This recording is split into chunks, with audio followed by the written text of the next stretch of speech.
Good morning everyone.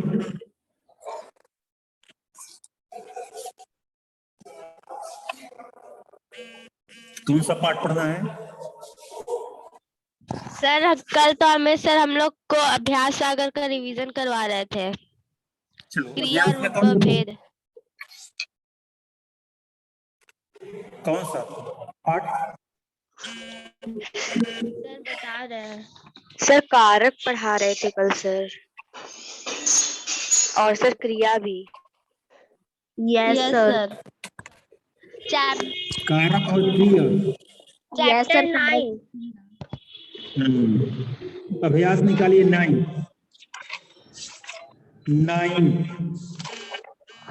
Sir वो तो हो गया था।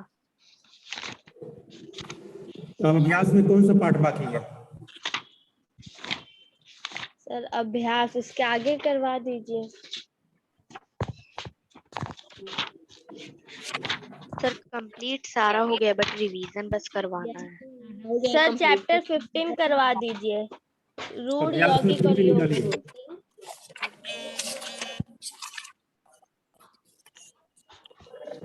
चलिए, सभी को सुप्रभात। अब 50 निकालिए, पाठ हम बताना स्टार्ट करते हैं।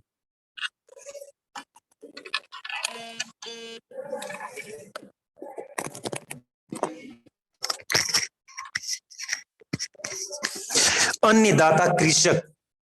अन्नदाता कृषक। परिश्रम मेरा दिन धर्म है, सूर्य संत सन्यासी गुरु सम, मानवता का तू ही मसीहा, परमेश्वर अन्नदाता है। ऊपर दी गई काव्य पंक्तियों में से उन शब्दों को छांट कर लिखिए जो उपसर्ग अथवा प्रत्यय आदि जोड़ने से बने हैं। उपसर्ग प्रत्यय आदि जोड़ने से बने हैं। परिश्रम, क में होगा परिश्रम। मानवता, ख में होगा मानवता। ग में होगा सन्यासी, सन्यासी। परमेश्वर, घ में होगा परमेश्वर। अंग में होगा अन्नदाता। फिर से सुनिए, परिश्रम, मानवता, सन्यासी, परमेश्वर, अन्नदाता।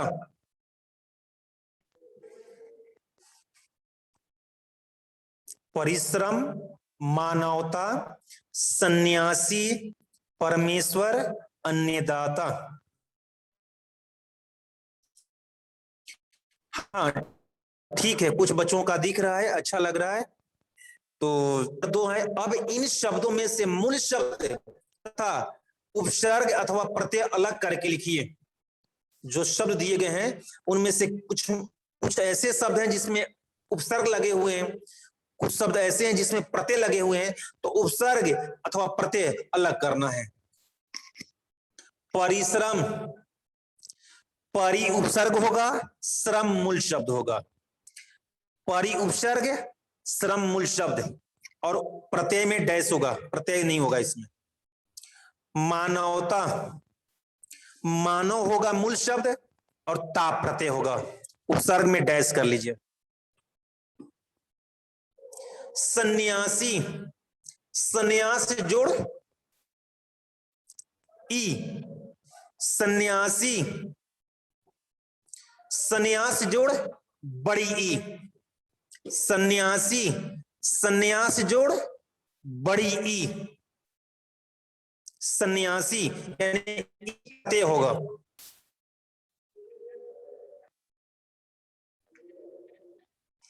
परमेश्वर, परम जोड़ ईश्वर, परमेश्वर, परम जोड़ ईश्वर। परम होगा उपसर्ग, ईश्वर होगा मूल शब्द।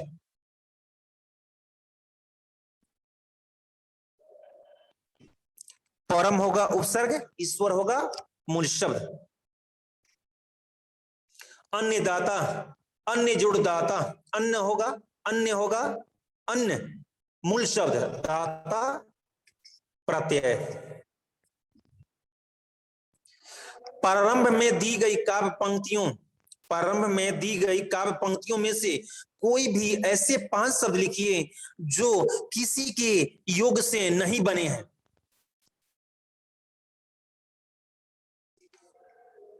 प्रारंभ में दी गई काव्य पंक्तियों में से कोई भी 5 ऐसे 5 शब्द लिखिए जो किसी के योग से नहीं बने हैं और जिसके सार्थक खंड नहीं किए जा सकते, यानी जिसके खंड सार्थक न हो, यानी जिसके खंड सार्थक नहीं होते हैं उसे क्या बोलते हैं? उसे रूढ़ शब्द बोलते हैं। जिस शब्द के टुकड़े करने पर उसके खंड सार्थक नहीं होते, कोई अर्थ नहीं देते, उसे रूढ़ शब्द बोलते हैं। ठीक है, तो यहां पर 2 अक्षर वाले शब्द लिखिए, वो रूढ़ शब्द होंगे कि 2 अक्षर वाले शब्द को अगर अलग अलग करेंगे तो एक अक्षर बचेगा, वो रूढ़ हो जाएंगे। दीन, ये दीन का अर्थ गरीब, दीन दुखियों की सेवा करनी चाहिए, वो दीन। ख में लिखिए संत, क में होगा दीन, ख में होगा संत, ग में होगा सूर, घ में होगा मेरा और अंग में सम। ये 2 अक्षर वाले शब्द हैं और ये 5 जो शब्द बोले ये आपकी कविता में आए हैं और ये रूढ़ शब्द होंगे, इनके खंड सार्थक नहीं होंगे क्योंकि कह रहा है जिसके सार्थक खंड नहीं किए जा सकते। ठीक है, तो दीन, संत, सूर, मेरा, सम। नीचे दिए गए शब्दों में से मूल शब्द और शब्दांश अथवा शब्द अलग करके लिखिए, साथ ही यह भी लिखिए कि उनका प्रयोग किस विशिष्ट अर्थ के लिए किया गया है। चौथा प्रश्न में आपको जो शब्द दिया गया है उसमें से मूल शब्द प्रत्यय उपसर्ग अलग करना है और उधर विशिष्ट अर्थ भी लिखना है कि विशिष्ट अर्थ क्या दे रहे हैं। हाँ, गुरु भी हो सकता है। एक बच्चे पूछ रहा है कि गुरु भी होगा सर। हाँ, गुरु, क्योंकि गुरु भी 2 अक्षर का है, गु और रु, अलग अलग करने पर अर्थ नहीं देंगे।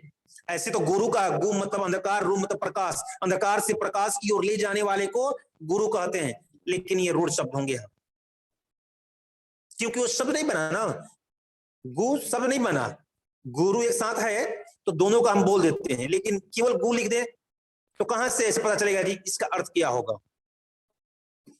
जलज, जल जुड़ ज, यानी जल में जन्म, जल जुड़ ज यानी जल में जन्म। किसका होता है जल में जन्म? कमल। विशिष्ट अर्थ में लिखोगे कमल। जल जुड़ ज, जल हो गया मूल शब्द और ज हो गया शब्दांश।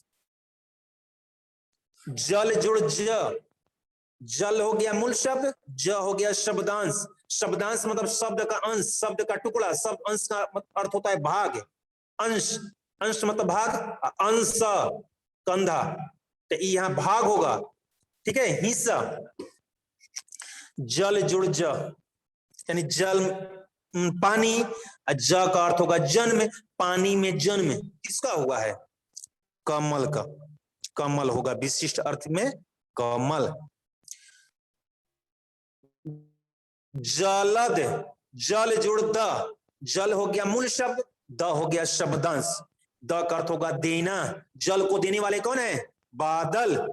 यहाँ विशिष्ट अर्थ में होगा बादल। जल को कौन देता है? बादल। जल कहां से प्राप्त होता है? बादल से, यानी जल बादल से आते हैं। दशानन, 10 जुड़ आनन, 10 जुड़ आनन यानी आनन का अर्थ होता है मुख, आनन का होता है अर्थ मुख। तो 10 आनन हो गया मूल शब्द और 10 हो गया शब्द। आनन हो गया मूल शब्द और 10 हो गया शब्द। इसका विशिष्ट अर्थ में होगा रावण, क्योंकि दशानन किसे बोलते हैं? रावण को। ठीक है, तो मूल शब्द में लिखिए आनन, शब्द या शब्दांश है ना, वहां शब्द में लिखिए 10, विशिष्ट अर्थ में रावण। लंबोदर, जिसका लंबा हो उदर, जिसका लंबा हो उदर, यानी उदर का पेट, लंबोदर।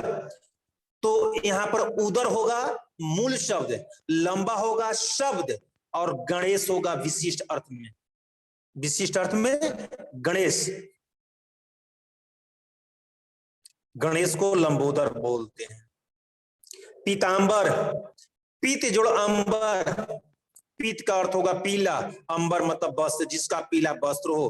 कृष्ण, तो अंबर होगा मूल शब्द, पीत होगा शब्द, और विशिष्ट अर्थ में होगा श्री कृष्ण।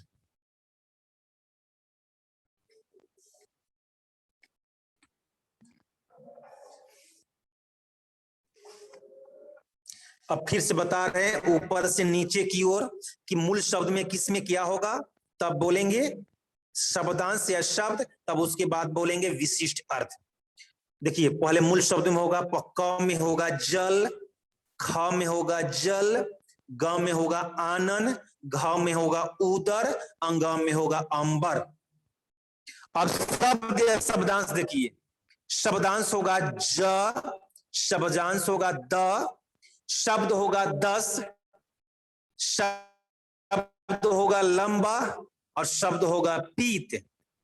विशिष्ट अर्थ देखिए, कमल, बादल, रावण, गणेश, कृष्ण।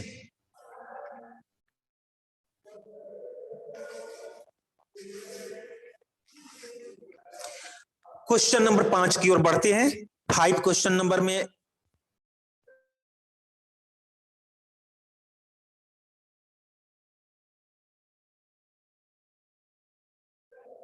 नीचे दी शब्दों की श्रेणियों में बांट कर लिखिए। तो इसमें हम लोग को जानना है कि रूढ़ शब्द किसे कहते हैं। जानेंगे कि रूढ़, यौगिक और योगरूढ़, रूढ़, यौगिक और योगरूढ़। तो जिन शब्दों के खंड सार्थक होते हैं उन्हें रूढ़ शब्द कहते हैं। जिन शब्दों के खंड सार्थक नहीं होते उन्हें रूढ़ शब्द कहते हैं, और जिनके खंड सार्थक होते हैं उन्हें यौगिक शब्द कहते हैं। ठीक है, जिनके खंड सार्थक होते हैं उन्हें यौगिक शब्द कहते हैं, और जो शब्द योग होने पर भी रूढ़ रहे उसको बोलते हैं योगरूढ़। तो रचना या बनावट के आधार पर शब्द 3 प्रकार के होते हैं। रचना या बनावट के आधार पर शब्द 3 प्रकार के होते हैं, रूढ़ शब्द, यौगिक शब्द, योगरूढ़ शब्द। रूढ़ शब्द, यौगिक शब्द, योगरूढ़ शब्द। तो जिस शब्द के खंड सार्थक नहीं होते उसे रूढ़ शब्द कहते हैं, जिस शब्द के खंड सार्थक होते हैं उन्हें यौगिक शब्द कहते हैं। और जो योग रहने पर भी रूढ़ हो, यानी मिला हुआ है तो योग्य है, कोई विशिष्ट अर्थ के लिए जाने जा रहा है, पर तोड़ने पर रूढ़ हो जाता हो, तो इसी को बोलते हैं योग रूढ़। अब जैसे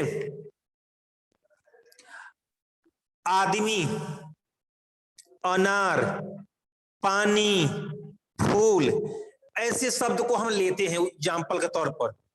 इसको तोड़ेंगे तो रूढ़ हो जाएगा। जैसे आदमी को तोड़ो तो आ हटाओगे तो दमी बचेगा, अगर मी हटाओगे तो आद जोड़ मी हो जाएगा। ये किसी प्रकार से इसके टुकड़े सार्थक नहीं हो रहे हैं, तो ये रूढ़ शब्द है। जैसे आदमी को तोड़ो, आद जोड़ मी, तो आद बच जा रहा है, इधर मी हो जाएगा। ये रूढ़ शब्द नहीं, ये रूढ़ शब्द है। या आज जुड़ दमी, ये भी रूढ़ शब्द, इसमें कोई अर्थ नहीं कर रहा, दोनों शब्द का शब्द कोई अर्थ नहीं दे रहे हैं, इसके टुकड़े सार्थक नहीं है, इसलिए रूढ़ है। अनार, अजुड़ नार, नार का मतलब क्या होता है? औना जुड़ र, इसका मतलब भी पता नहीं चलता है। पानी, पा जुड़नी, एक अक्षर बच जा रहा है। फूल, फू जुड़ ल, यानी इस तोड़ने पर कोई अर्थ नहीं दे रहे हैं, इसलिए रूढ़ है। तो जो शब्द किसी स्थान, वस्तु, प्राणी के लिए वर्षों से प्रयोग किए जा रहे हैं, उन्हें रूढ़ शब्द कहते हैं।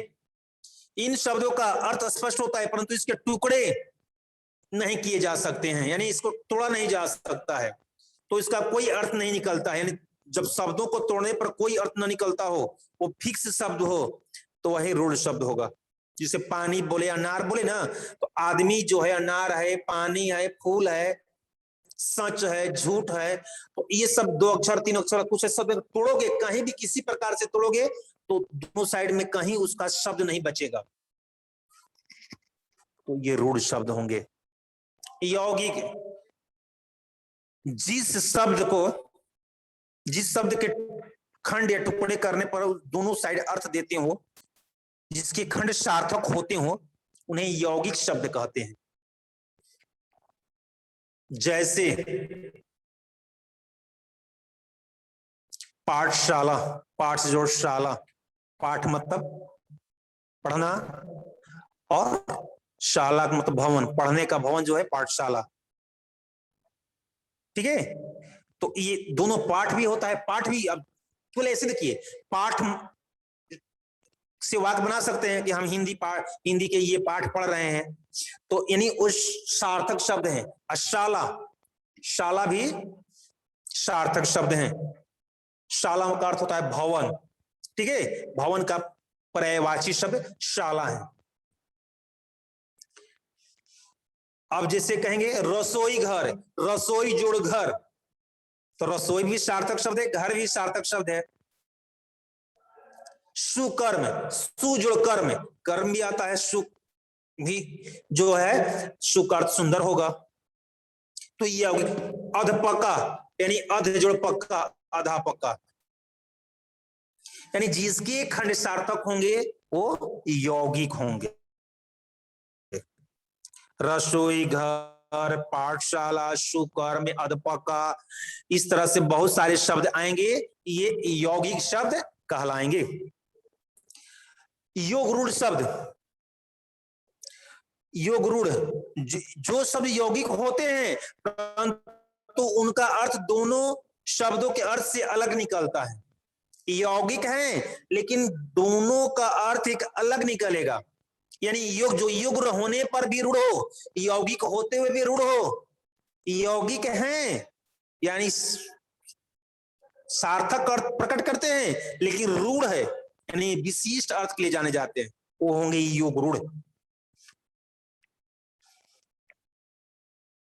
जैसे नीलकंठ, तो नील जोर कंठ, ये तो यौगिक हो गए, नील भी होता है कंठ भी होता है, लेकिन नीलकंठ मतलब सीयू, इनके लिए जाने जाते हैं नीलकंठ सब।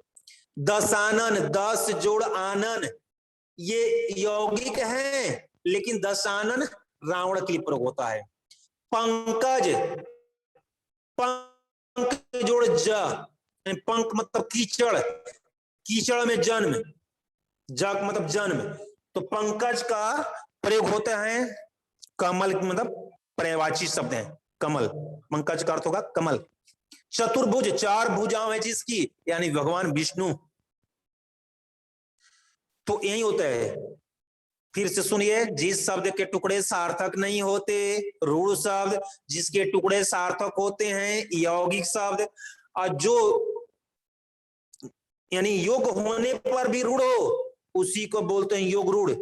यानी जब मिलेंगे शब्द, तोड़ेंगे तो यौगिक, अब मिलेंगे तो विशिष्ट अर्थ, योग रूढ़। तो आइए अपने पाठ में आइए, पाठ 15 की क्वेश्चन नंबर 5 में आप कहेंगे कि सर बताए और भरवाए नहीं, और केवल भरवा देते समझ नहीं पाता तो आपको लगता कि केवल बताकर आगे बढ़ गए, ठीक है, इसलिए आप इसको समझ गए, तो अब इसको भरिए आप। रूढ़ में होगा 2 अक्षर वाले भर लीजिए, दो भी 2 अक्षर वाले हैं और रूढ़ होंगे, क्योंकि उसको तोड़ोगे तो एक एक अक्षर बचेगा। तो आप 2 अक्षर बढ़िए, रात, कक्षा, गाय, जल, पेड़। रात, कक्षा, गाय, जल, पेड़।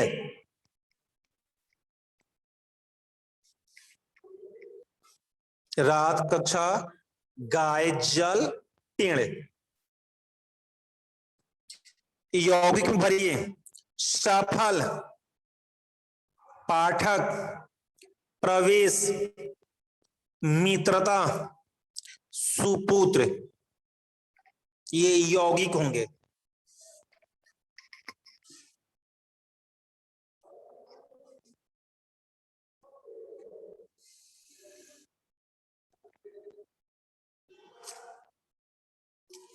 अब योग रूढ़ में होगा नीलकंठ, गिरिधर, जलज, गजानन।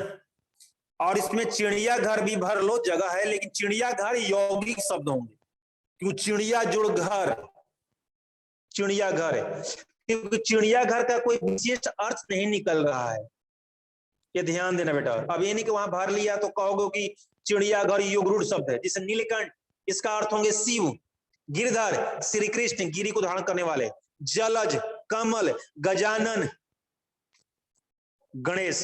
लेकिन चिड़ियाघर का क्या होगा विशिष्ट अर्थ?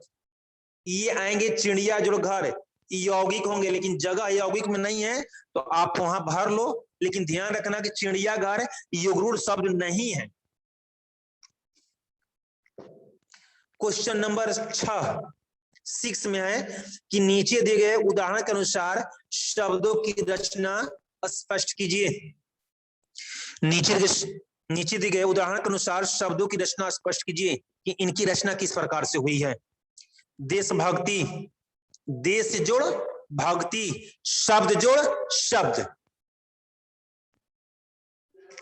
देश जोड़ भक्ति, शब्द जोड़ शब्द, देश जोड़ भक्ति, शब्द जोड़ शब्द। निर्बल, नीर जोड़ बल, शब्दांश जोड़ शब्द, क्योंकि नीर, नीर का अर्थ होगा वीणा, या र में हलंत होगा नीर। नीर, वो नीर का अर्थ होता है जल, जो बड़ी की मात्रा से होते हैं, इसमें छोटी की मात्रा र में हलंत होगा। निर्बल यानी बिना बल का, निर्बल, शब्दांश जोड़ शब्द। हाँ, हंसिका का हम देख रहे हैं, अच्छा है, ठीक है। मानवीय, मानव जोड़ ईय, मानवीय, मानव जोड़ ईय, शब्द, शब्द जोड़ शब्दांश, मानव हो गया शब्द, ईय हो गया शब्दांश, शब्द जोड़ शब्दांश। शांति प्रिय, शांति जोड़ प्रिय, शब्द जोड़ शब्द, शांति जोड़ प्रिय, शांति प्रिय, शब्द जोड़ शब्द। सुकन्या, सु जोड़ कन्या, सु हो गया शब्दांश और कन्या हो गया शब्द, शब्दांश जोड़ शब्द।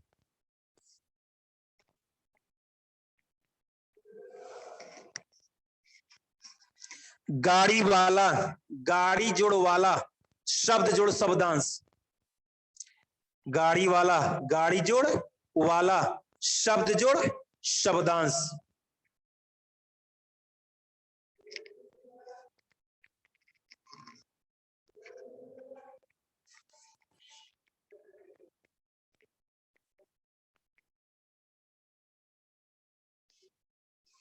ये सबका हो गया, सभी बच्चे कर लिए?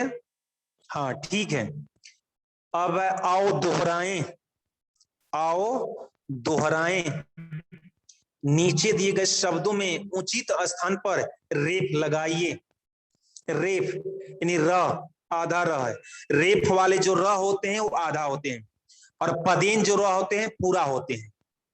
हम आप लोगों को चर्चा भी क्लास में की है, बताए भी हैं, बोर्ड पर भी बताए थे। 7E वाले बच्चों को समझ में आ रहा होगा, क्योंकि केवल रेफ वाला जो र होता है वही आधा होता है, बाकी रह पूरा होते हैं। जैसे पूरा रह लिखिए, या जैसे ड्रम ट्रक लिखते हैं जो उसको पदेन रह बोलते हैं, ट और डक साथ लगता है, या ऐसे जिसे प्रकाश है प में लगा है तो पदेन रह, नीचे जो रह लगता है उसको पदेन रह बोलते हैं। पदेन रह हमेशा पूरा रहता है, जिसमें लगा रहता है वही आधा होता है। पदेन रह हमेशा पूरा होते हैं, जिसमें लगा रहता है वही आधा होता है। ठीक है, तो आशीर्वाद, आशीर्वाद व पर रेप होगा। वा है ना, आ स में बड़ी की मात्रा, व पर आकार और उस पर रेप होगा द, आशीर्वाद। निर्मल म पर रेप होगा। दर्शन श पर रेप होगा। खुशी गुप्ता, बहुत अच्छा, बहुत अच्छा बेटा, तुम्हारा दिख रहा है। आस्था शर्मा, हाँ दिख रहा है, बहुत अच्छा। रुचि, रुचि का धुंधला दिख रहा है, अच्छा नहीं दिख रहा है, लेकिन अभी जिसका भी दिखा अच्छा दिख रहा है, शुद्ध है, साफ साफ लिखा हुआ है।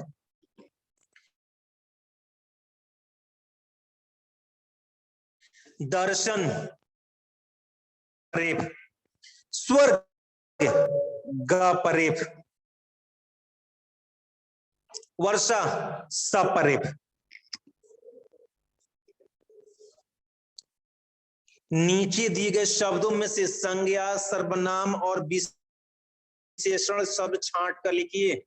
संज्ञा, सर्वनाम और विशेषण शब्द छांट कर लिखना है। हल और मंदिर ये दोनों शब्द संज्ञा होंगे। ठीक है, मैं और अपना ये दोनों शब्द सर्वनाम होंगे। शीतल और पंच ये दोनों शब्द विशेषण होंगे। हल, मंदिर संज्ञा, मैं अपना सर्वनाम, शीतल और पंच ये विशेषण शब्द हैं।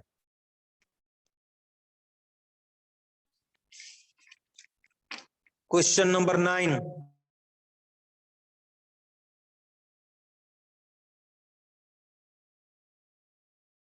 नीचे दिए गए वाक्यों में मोटे काले शब्दों की कीजिए।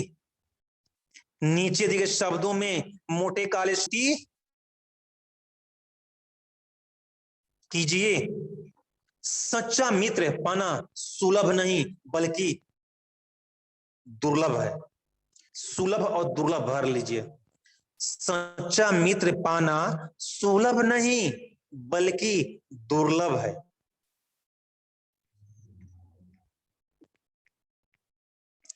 भूत और भविष्य के बारे में सोचना छोड़ वर्तमान पर ध्यान दो। भूत और भविष्य के बारे में सोचना छोड़ वर्तमान पर ध्यान दो। भाषा के दो रूप हैं, मौखिक और लिखित। भाषा के दो रूप हैं, मौखिक और लिखित। कुछ मजदूर मालिक का विरोध कर रहे थे तो कुछ समर्थन कर रहे थे। कुछ मजदूर मालिक का विरोध कर रहे थे तो कुछ समर्थन कर रहे थे। हमें संचय की नहीं बल्कि त्याग की भावना रखनी चाहिए। हमें संचय की नहीं बल्कि त्याग की भावना रखनी चाहिए। चलिए इतना पूरा हुआ, इससे आगे बढ़ते हैं क्वेश्चन नंबर 10 में। नीचे दिए गए समस्त पदों का विग्रह कीजिए। समस्त यानी समस्त पद को विग्रह यानी अलग करना है, इसमें कारक चिन्ह विभक्ति लगेगी। स्त्री पुरुष, स्त्री और पुरुष, स्त्री पुरुष और लगा दो, स्त्री और पुरुष। गुण दोष, गुण और दोष, गुण और दोष। पाप पुण्य, पाप और पुण्य, सुख दुख, सुख और दुख, हानि लाभ, हानि और लाभ, राधा कृष्ण, राधा और कृष्ण।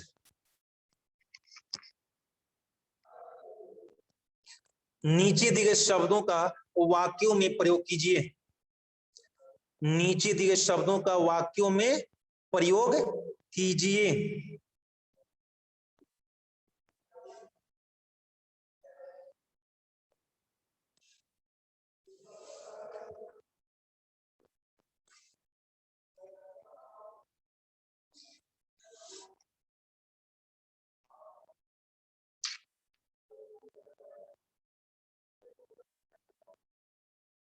नीचे दिए गए शब्दों को वाक्यों में प्रयोग कीजिए।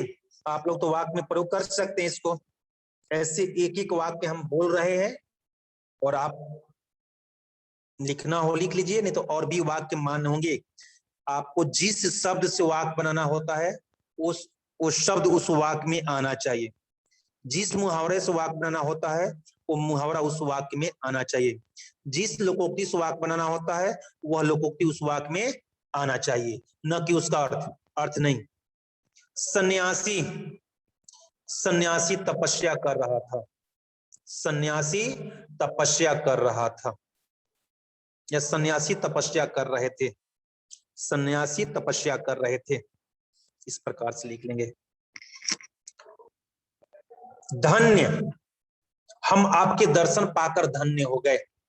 हम आपके दर्शन या आपके दर्शन पाकर, इतना लिख लीजिए, लेकिन जगह कम हो तो लिख लीजिए आपके दर्शन पाकर हम धन्य हो गए। आपके दर्शन करके या पाकर हम धन्य हो गए। किसान अपने खेत खलिहानों में काम कर रहे हैं। किसान अपने खेत खलिहानों में काम कर रहे हैं। किसान अपने खेत खलिहानों में काम कर रहे हैं। भोर, भोर होते ही पंछी घोंसले छोड़ देते हैं।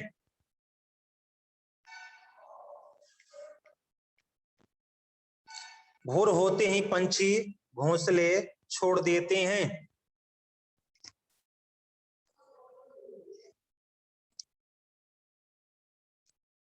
आपका क्वेश्चन नंबर 11 तक पूरा हो गया होगा। क्वेश्चन नंबर 12 में है कि नीचे दिए गए चित्र के आधार पर 100 से 125 शब्दों में अनुच्छेद लिखिए। चित्र को देखना है और चित्र देखने के बाद उसमें आपको ध्यान से देखिए और उसी के आधार पर चित्र का वर्णन करना है कि चित्र में आप क्या क्या देख रहे हैं। कुछ चित्र को देखकर क्रियाकलाप का पता चलेगा कि क्या हो रहा है, तो उसी को लिखना है अनुच्छेद। जैसे अभी हम कुछ बोल रहे हैं, आप उसको ध्यान से सुनिए। चित्र में वर्षा का दृश्य है। भीड़ भाड़ वाली सड़क पर चहल पहल बढ़ गई है। वर्षा भी जोरों पर है। सड़क पर और उसके किनारे पानी भर गया है। वर्षा ऋतु है।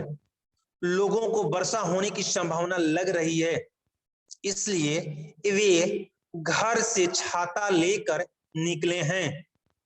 सड़क पर मोटर पानी के छींटे उड़ाती चल रही है। सड़क के किनारे बने गड्ढे में पैर आ जाने से एक वृद्ध गिर गए हैं। बच्चे आइसक्रीम का आनंद उठा रहे हैं। एक सज्जन की कार सड़क पर खराब हो गई है। एक दंपति सब्जियां और फल लेकर जा रहे हैं। उनकी ट्रॉली से खरबूजा सड़क पर गिर गया है, जिसे उसका बेटा उठा रहा है। एक व्यक्ति रास्ता भूल गया है। वह दूसरे से कोई पता पूछ रहा है।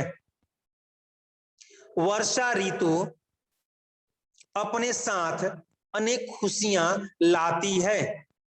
लोग अपने कार्य में व्यस्त होकर इस ऋतु का आनंद उठा रहे हैं। तो इस तरह से चित्र वर्णन करेंगे, ठीक है।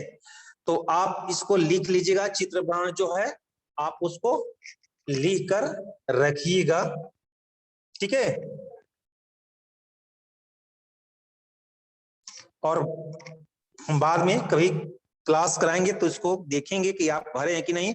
बहुत सारे बच्चों का दिख रहा है कि भर लिए हैं बच्चे, और बुक में जो आप भरेंगे वो आप पेंसिल से भरेंगे, बुक में पेन यूज नहीं करेंगे, पेंसिल से भरेंगे, और साफ साफ सुंदर सुंदर अक्षरों में हम शुद्ध शुद्ध भरेंगे। शब्द लिखने से पहले एक दो बार आप कॉपी पर उसका रिवीजन कर लेंगे, जो भी लिखेंगे उसको रिवीजन कर लेंगे, और तब पेंसिल से बुक में लिखेंगे, उसको करेक्शन कर लेंगे कि कहीं गलत नहीं हो रहा है ना, वो शब्द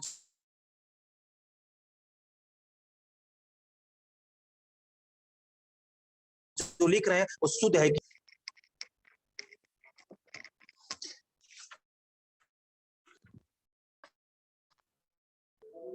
रचना के आधार पर शब्द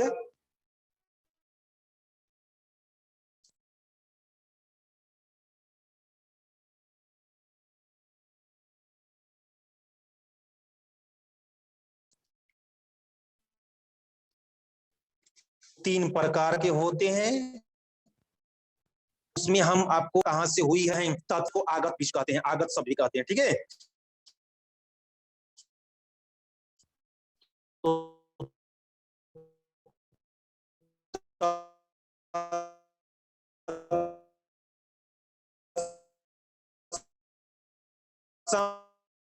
तद आगे चर्चा होगी, विषय चर्चा होगी, आप भी पढ़ कर आएंगे, ठीक है।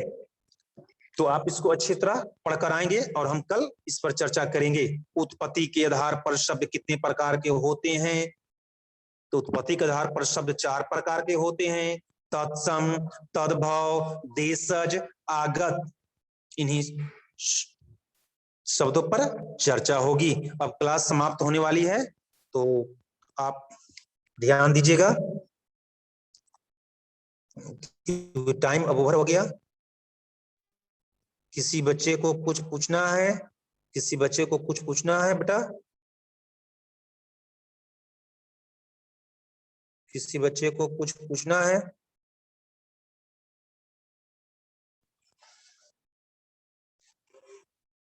चलिए, बाय, गुड डे, आपका दिन शुभ हो, आपका दिन मंगलमय हो।